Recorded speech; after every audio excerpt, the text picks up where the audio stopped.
Quando nasceu em 12 de outubro de 1798, o primeiro chefe de Estado do Brasil independente, Dom Pedro I, recebeu 15 sobrenomes, e seu filho e herdeiro da coroa, Pedro II, recebeu 14. Apesar da profusão de substantivos próprios legados pelos antepassados, nenhum dos dois monarcas assinava um sobrenome antigo e hoje convertido no mais comum do Brasil e de Portugal, o Silva.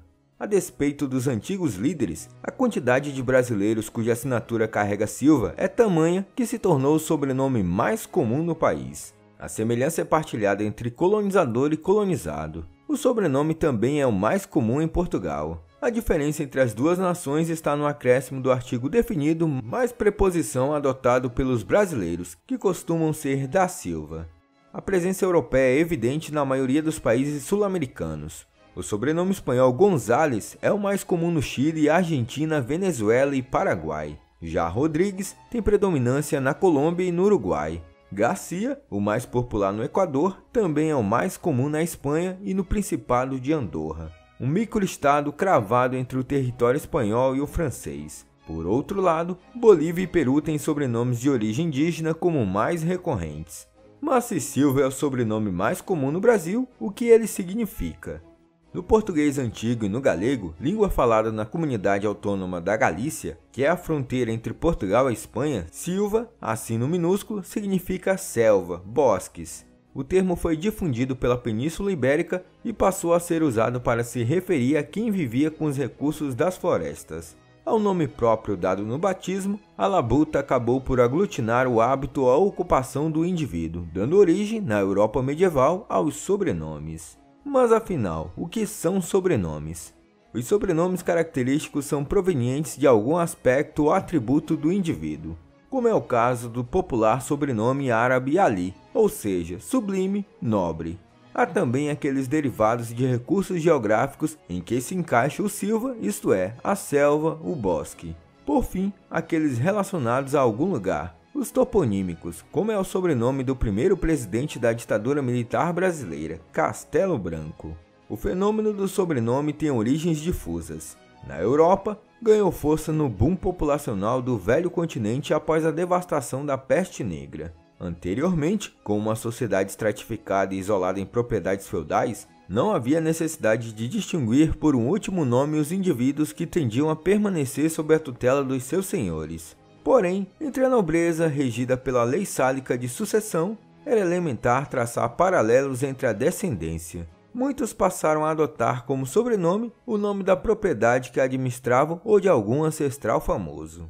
No Brasil, não se tinha muitas regras. Muitos nomes e sobrenomes que são estrangeiros terminaram sendo aportuguesados quando chegavam no Brasil. Porém, em alguns nomes de origem judaica, as pessoas acabaram adotando outros sobrenomes. Os escravos que vieram da África passaram a adotar os sobrenomes dos próprios senhores. Há especulações de que na China, em 2852 a.C., já haviam sobrenomes. Isso porque o então imperador Fuxi teria obrigado aqueles sob seu domínio a adotarem um nome que os diferenciasse. Cada indivíduo teria até 2 sobrenomes, derivados de poemas. No Império Romano, os cidadãos apenas possuíam até 3 nomes próprios, referentes a si mesmos e sua família, mas nenhum sobrenome. O poderoso Júlio César era, na verdade, Caio Júlio César, tal como seu pai. Com o tempo, os nomes dos distintos passaram a fazer as vezes de cognome, como uma alcunha. De fato, posteriormente, o nome de César passou a ser atribuído aos líderes romanos, ainda que não fossem descendentes do destacado Júlio. A influência é tamanha que o título César foi incorporado a outros idiomas e nomeou, por exemplo, os chefes do Império Alemão chamados Kaiser e os chefes do Império Russo, titulados Czar, ambos transliterações de César para seus respectivos idiomas. No Brasil, cerca de 18% da população tem um sobrenome de origem germânica, italiana, japonesa ou do leste europeu. Já os sobrenomes mais comuns, além de Silva, são Santos, Oliveira, Souza e Pereira. Então, qual é a origem desses sobrenomes? Bem, Santos é o segundo sobrenome mais comum no Brasil e em Portugal, sem contar o pessoal que assina 2 Santos, que somam 706 mil brasileiros. De origem religiosa, Santos deriva da palavra latina sanctus, que significa santo ou consagrado. Um dos ramos dessa família pode ter se originado da Sierra de los Santos, localizado na Andaluzia, sul da Espanha. Durante a Era Medieval, Santos também era o nome dado às pessoas que nasciam no dia 1º de novembro, ou seja, no dia de Todos os Santos. Já Souza é escrito em 3 versões, Z, S ou com D no início. A versão Souza com Z é a mais comum no Brasil. Já o Souza com S reúnem quase 830 mil pessoas, enquanto quem assina de Souza são mais de 450 mil pessoas. Mas a origem de todos é a mesma. Vem do latim saxa, que significa algo como seixo ou rocha. A palavra latina sofreu uma mudança no português arcaico para salsa e depois evoluiu para Souza. Mais tarde, no Brasil, passou a ser registrada com Z.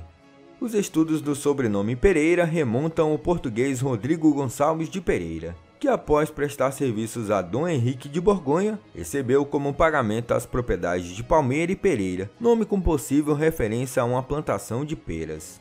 E por último, Oliveira. Há várias origens prováveis desse sobrenome português, mas todas remetem de fato ao que você está imaginando. Oliveira tem uma raiz geográfica, que faz referência à árvore da azeitona, registrada no português arcaico como Oliveira.